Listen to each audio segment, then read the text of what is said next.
Yes, sir. All right, yeah. All right, stick with me here.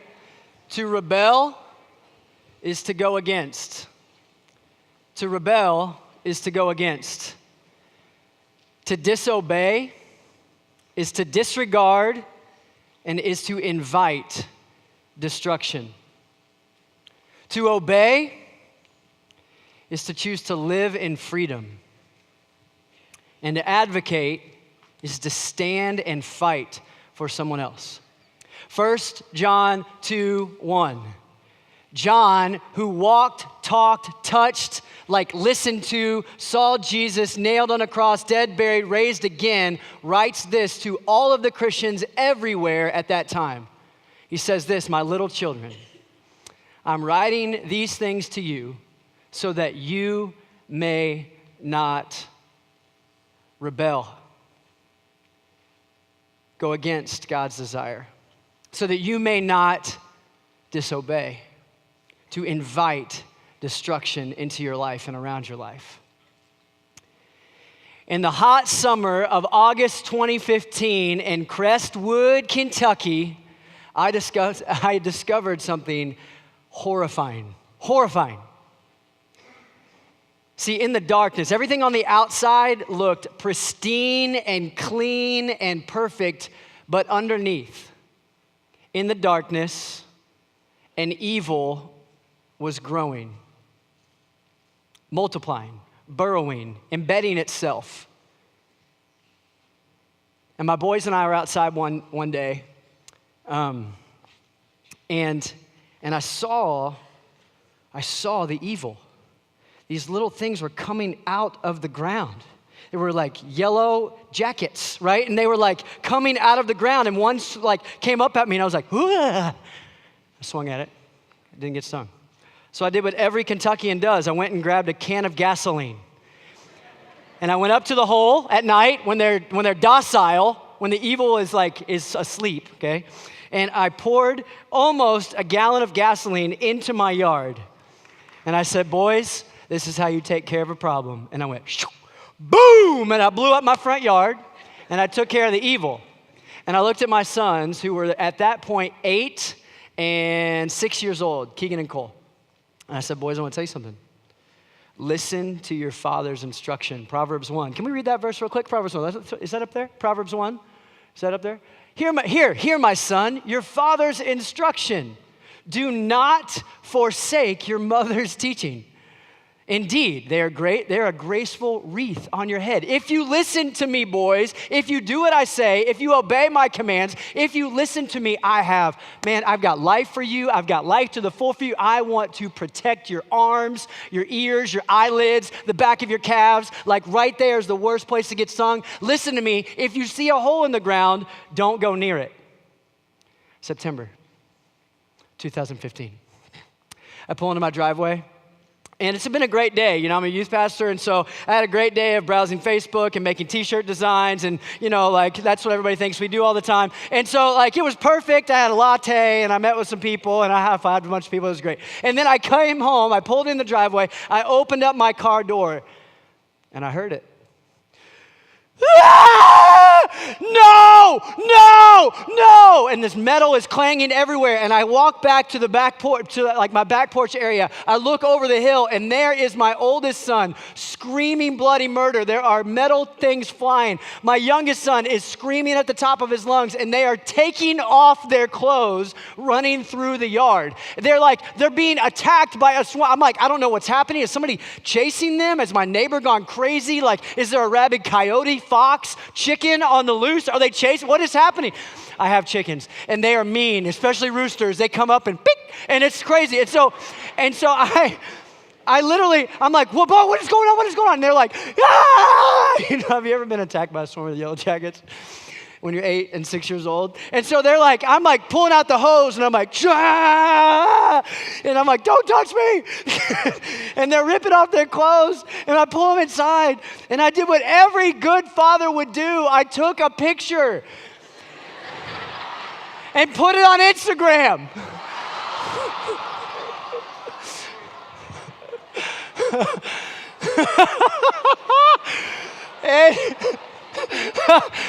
look at those fools.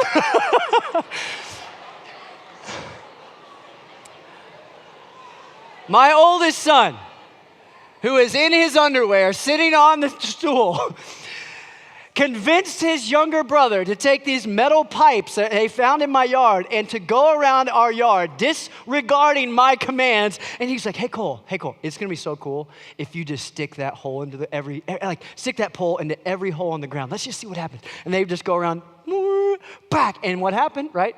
This is what happened. Keegan, the leader into disobedience, got stung 11 times, 7 on one finger, and it was. Oh my gosh! It's not funny, but it's funny. All right, it's not funny.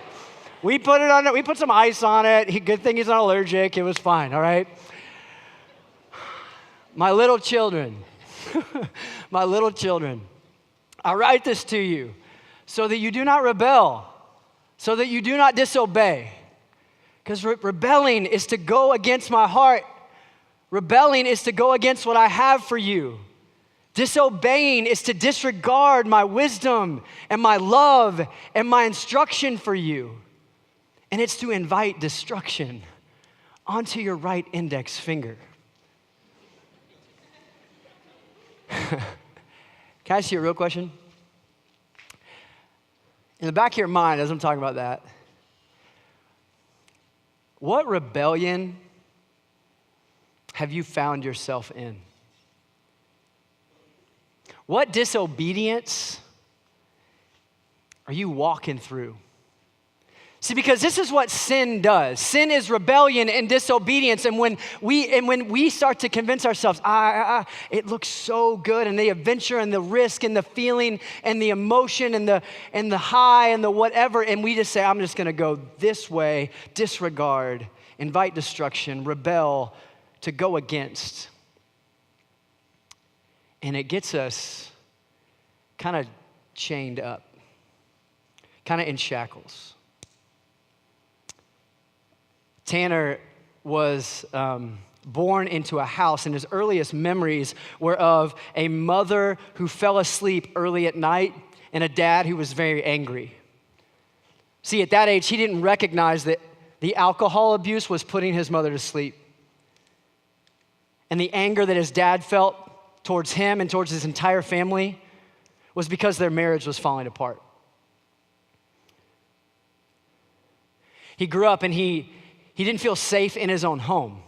He didn't feel comfortable. He didn't feel comfortable being himself, to talk like you can talk with friends. And so from as long as he can remember, he had alcohol and anger filling his home until they divorced. He thought, man, maybe this will help. And it only got worse. And this young boy who only wanted his father to say, I'm proud of you. Only wanted his mother to ask him, how was your day today?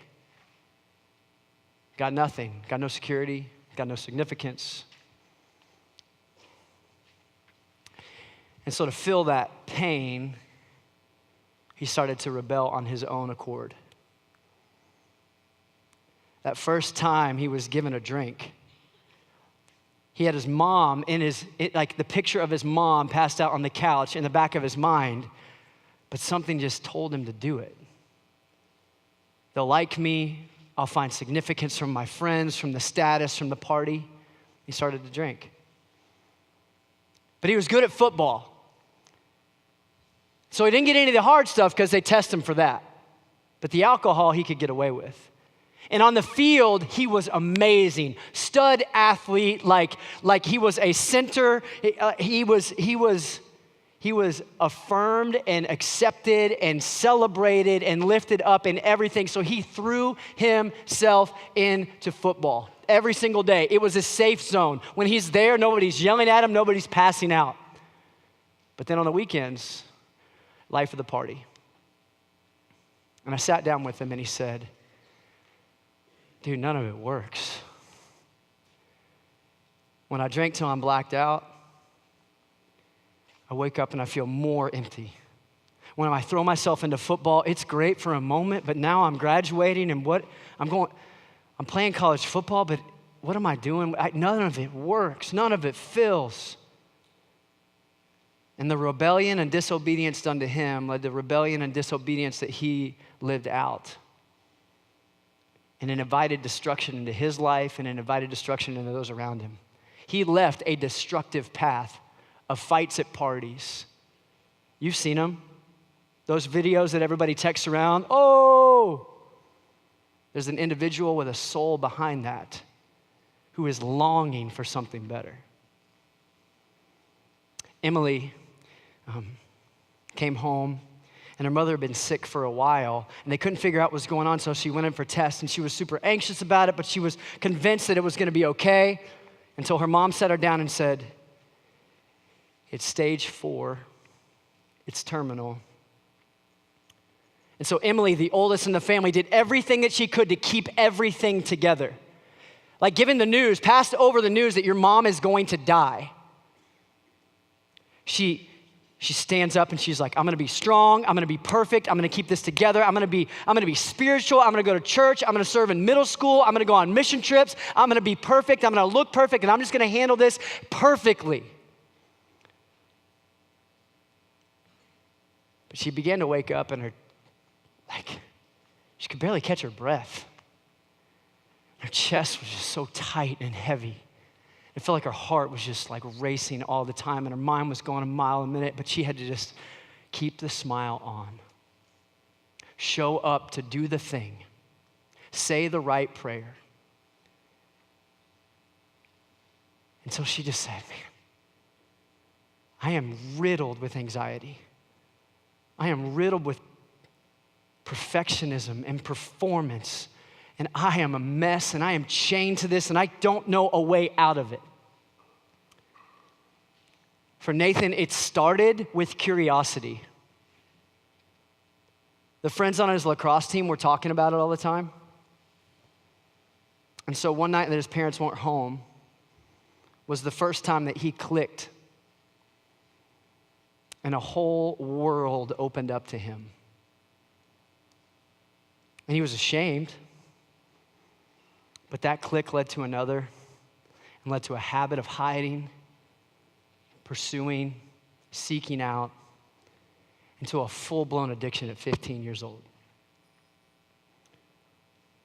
See, he didn't want to get caught, but he was chained to it.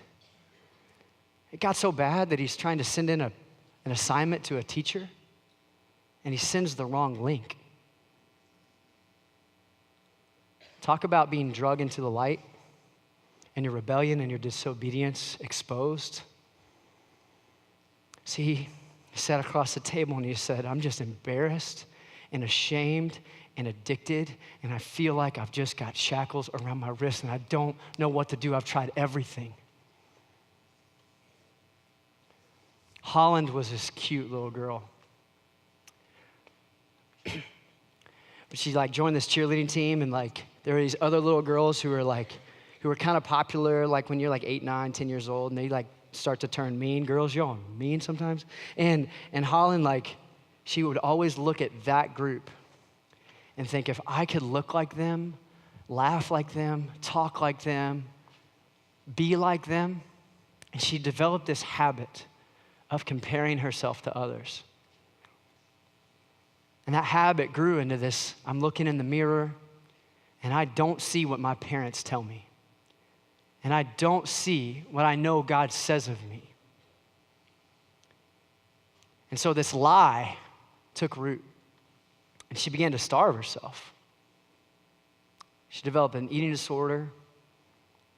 And when she couldn't get skinny enough, she was like, well, maybe boys, maybe that guy who's showing me special attention, and I'll throw myself at him, and then I'll throw myself at this, and I'll give him whatever.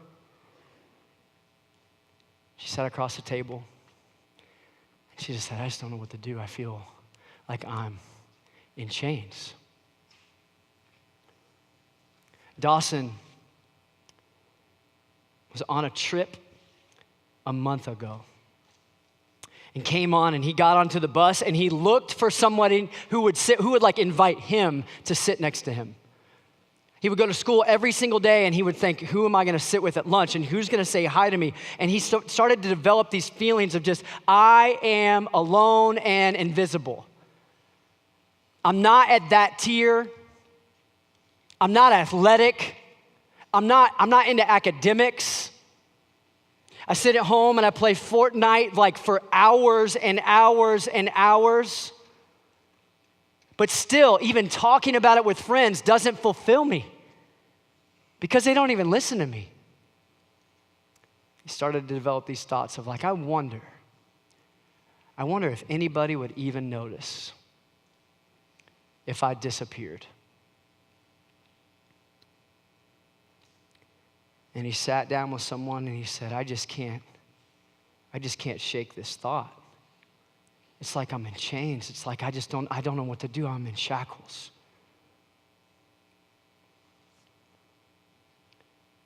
Matthew started dealing. I don't know what to do to get out of this. I'm in shackles. Students, can I be real with you? Everything in me wants to be funny tonight. I want to make you laugh. And I want to but can I be real with you? There is something holding you back from you seeing yourself as God sees you, for you seeing other people as God sees them. And it's what's tying you up. This is what sin does. This is why John is writing this like early in the letter. He's going, listen, my little children, I am writing this to you so you don't rebel, so you don't step into sin, so you don't disobey because it ties you up and it drags you down. See, sin leads you on and leads you in and chains you up and leaves you for dead. And it looks good. And sometimes it feels good until it runs out. Can I tell you something really honestly? You have an enemy. You have an enemy. And he's an enemy of your soul that wants to distract you, wants to divide you, wants to discourage you, wants to depress you, wants to disconnect you from God, wants to disconnect you from wholeness, wants to disconnect you from obedience, wants to disconnect you from trust, wants to disconnect you from community. You have an enemy that wants to cause drama in your life and wants to chain you up.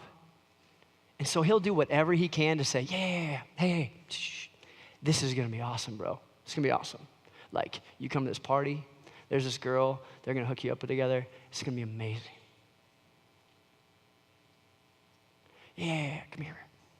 Send him that picture. He's gonna like it. He's gonna like you for it. Like nobody's gonna know. It's gonna be good. It's gonna be fine. It's okay.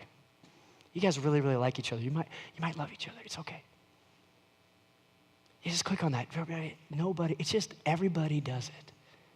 Like everybody struggles with porn. Yeah, like that thing that you did, like just keep it secret. Don't tell your parents, don't tell your friends, don't tell your pastor, like just keep it together. And he says, man, I got you though. And you don't know it's your enemy, but you follow this desire. And then he chains you up. And he leaves you for dead.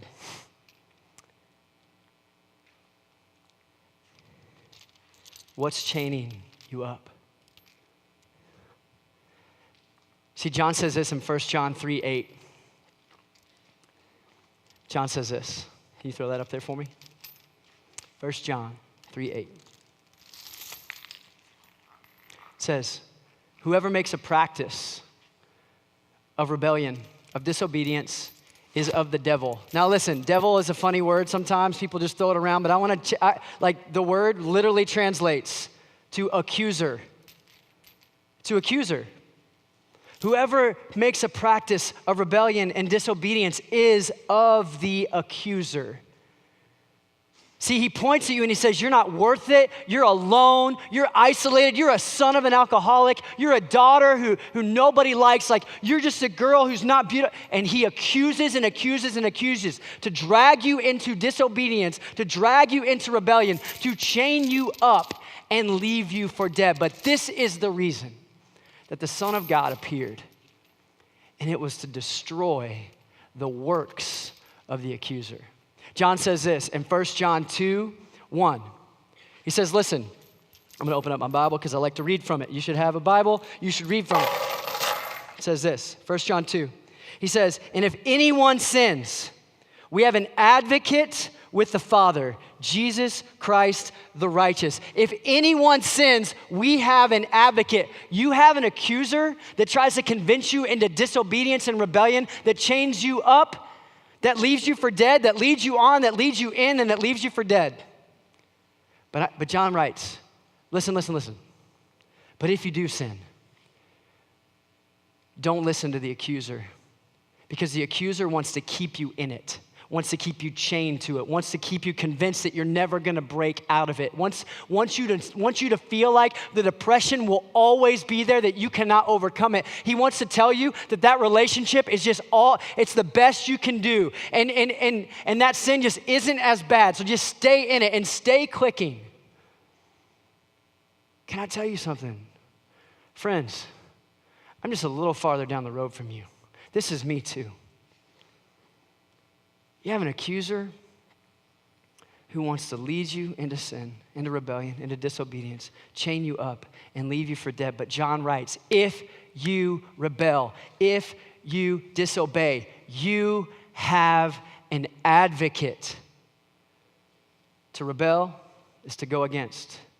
To disobey is to invite destruction into your heart, into your relationships, into your life. And it causes ripple effects. To obey is to live in freedom with God. And to advocate is to stand for another. I'm here to tell you tonight that you have an advocate. I'm here to tell you tonight that you have one who has fought for your soul. You have one, his name is Jesus, that saw you at your worst, that saw the abuse happening to you, and says, I'm not gonna leave her there. I wanna rescue her. I'm gonna come for her. I'm gonna advocate for her. I'm going for it. The word literally means to come alongside. And he says, son, I'm not gonna leave you in chains. I'm not gonna leave you alone. I'm not gonna leave you in the anxiety. I'm not gonna leave you in the suicidal thoughts. I'm not gonna leave you alone hiding that abortion. I'm not gonna leave you alone with fill in the blank for your life. I'm advocating for you, and I'm pleading for you, and I'm fighting for you. Will you see that Jesus is not looking at you, pointing a finger, going, oh my goodness, they are so disgusting. I hope they continue to hide it. He's saying, here, son, you can be done with this. You can be done with this. I forgive you. I've given you the key. I've given you the power. I've given you my body. I've given you my blood. I've given you my soul and my spirit to advocate for you, to say, I'm not going to accuse you, and I'll show you proof. In John chapter 8, a bunch of religious people tie up this girl who is caught in the act of sleeping with a man that is not her husband. And they drag her out into the street. And all these religious people are saying, she's a sinner, and she deserves death. And so let's pick up these stones. Look at her. She's in chains. We drug her out with the chains. We tied her up in the chains. And let's pick up these rocks, and let's throw them at her face until she dies. And this amazing picture of Jesus, guys. You may have heard this story 1,000 times. You may have gone to church since you were 2 years old. I want you to get this. Here's this woman in chains, in front of all these men who want to punish her for her rebellion, for her disobedience. And they say, Jesus, what do you say? And he stoops down next to this woman, and he starts to draw in the sand. And he says, if any of you is without rebellion, is without sin, is without disobedience in your heart, why don't you go ahead and throw the first stone? One by one. Rocks drop, they walk off. He stands down next to the woman.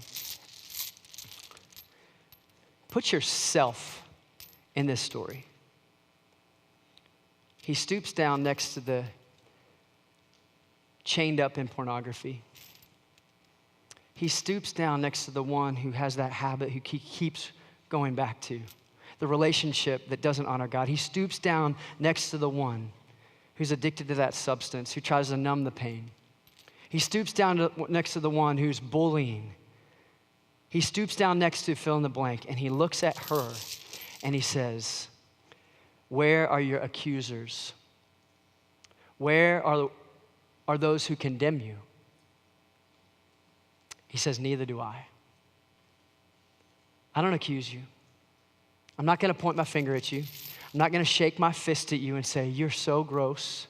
You're so disgusting. Keep hiding it. Keep living it. He looks down at her. He stoops down and meets her at eye level. And he says, I don't condemn you. I forgive you. Take off the chains. They're heavy. They're destroying you. And he says, go and leave your life of rebellion and disobedience. He's not going, you better not disobey again. No, he says, daughter, these chains are heavy. And today he's saying to you, son, daughter, these chains, they're weighing you down. They're stealing your life. You're tied up. You may have stepped into the light, but in the back of your mind, you're chained to that addiction. You're chained to that relationship. You're already thinking about home, and you're chained to the anger in your heart towards that person. You're chained to the bitterness. You're chained to whatever. And he says, listen, it's not your weight to carry. I am your advocate. I am standing for you. And even when you were rebelling, when you were going against what I had for you, I am going for you. I am standing with you. I'm walking with you. I'm present. Students, what chain are you wearing? Can I tell you something? Can I show a picture of Tanner, the one with mom around him? This is Tanner, first dude I talked about. Stud football player. When I first met him, he did not have that smile on his face. But he came to a point where he said, what I'm wearing, the chains I have, they're stealing my life. They're stealing my joy. It's not who I am. I see Jesus, and I see he paid for them. 1 John 2:1 continues on, and it says, Jesus is our forgiveness of sins, and not only ours, but for the whole world.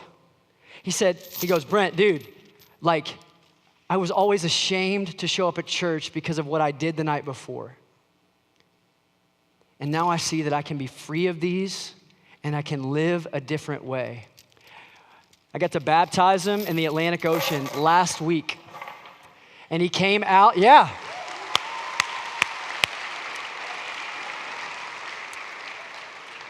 And he came out with both fingers pointed to the air. And I said, bro, what was this about? He said, because I'm not going back to alcohol, I have victory over it. I'm not going back to anger, I have victory over it. Do you feel victorious? Do you feel the victory that Christ has bought for you? See, just like that woman that he meets on the street, that is drug out in her chains, he looks at her and he says, listen, let me take these.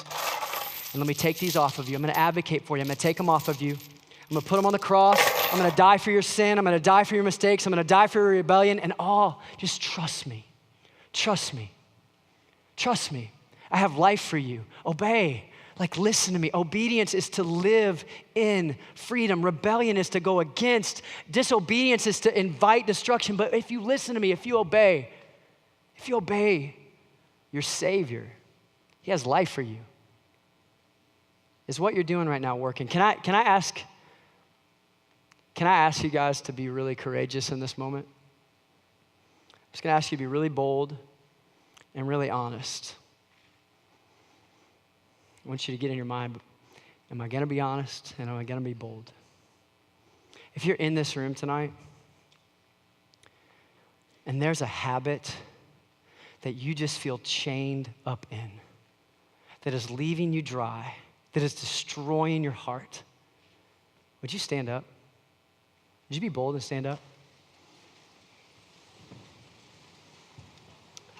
Thanks for being bold.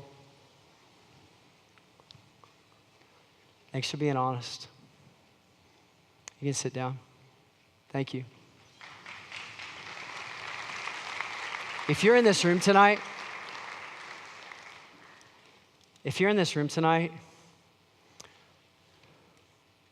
and there's a substance that you just can't get away from, would you be bold and stand? Okay. Hold the pause. Good. You can sit down. If you're in this room tonight and you're really chained up in anger, there's something that happened to you. Hey, can I be real for a second? This was me when I was in your shoes, chained up in anger and bitterness. Would you stand? You can be seated. Thank you. If you are in this room tonight,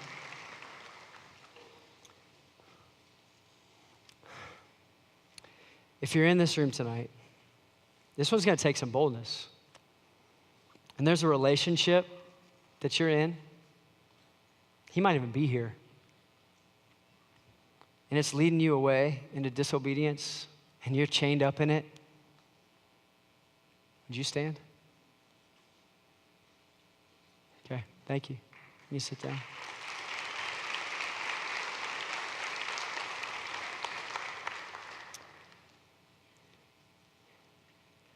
If you're in this room tonight and you are riddled with anxiety, pressure in your chest, and you can't catch a breath,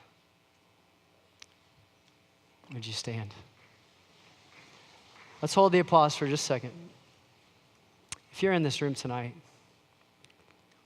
and you feel completely alone, even in a crowded room like this, isolated and alone and in the chains of isolation, would you stand?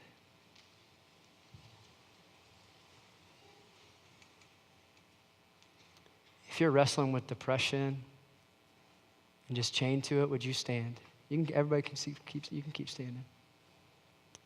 Can I speak to a room full of people? All of these things that I listed, I've had seasons in my life that I'm chained up in those.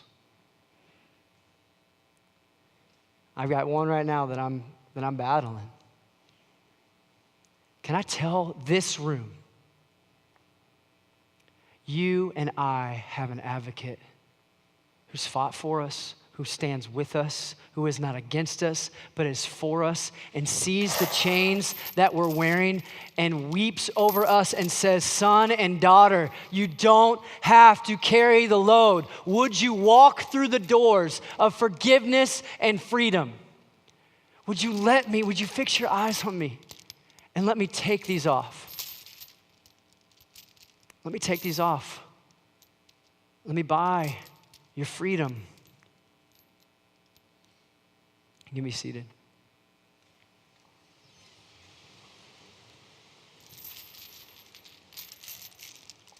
I want to say this to you tonight, okay? You are loved. Everybody look at me. You are loved. God looks at you and he says, that one right there, she's my daughter. That one right there, he's my son. I've got plans for him. That one up there, and he's a little bit older, but he's my son too. And I've got freedom for him. And he says, he looks at you, whatever your struggle, whatever you feel chained up in, and he says, I can break you free. Through faith in Jesus, you are forgiven. Through faith in Jesus, you are set free. When sin tries to lead you on and lead you in and chain you up and leave you for dead, and the accuser just points and shakes a fist and says, look, you should be embarrassed and you should be ashamed. Jesus stoops down and he says, let me take your chains off. I've got so much life for you. And there's not you got to try harder to break it. It's you need an advocate to stand with you. His name is Jesus, and he gives you the church so that we stand together and we say, let me help you and not judge you. Let me love you and not criticize you. Let me walk with you. Let me break your chains. Let me point you to freedom through faith in Jesus. You're forgiven. Through faith in Jesus, you can be free. Would you walk through that door tonight? Let me pray for you. God, I pray over my friends. God, what we are doing, what we are throwing ourselves at, whether it's social media, whether it's chasing fleeting emotions, whether it's relationships that we think are going to make us feel satisfied and gratified and whole and give us purpose, whether it's an addiction, whether it's a substance, whether it's a feeling of depression, whether it's feeling isolated, alone, and anxious, whether it's feeling angry or bitter. God, through faith in Jesus, our advocate, the one who fights for us, even when we're fighting against you. You fight for us, you stand with us, you stand us up, you take off our chains, you break our chains. And I pray over my friends and over my life and over my kids' life and over this whole entire room that tonight, God, you would break chains of anxiety. You would break chains of all of those things that we mentioned and of all of the things that we stood for today. And you would help my friends, these young men, these young women to have freedom. Jesus, you died on the cross for our sins. You took our chains and you broke them. And you said, forgive them, Father. You were dead and buried in the ground, and then you rose victorious and you said, no more. The enemy has no longer has any hold over my children. The voice of the advocate is more powerful than the voice of the accuser. We worship you tonight for who you are and for what you've done and for what you're going to do in these students' lives. It's in the powerful name of Jesus that we pray. And everybody said,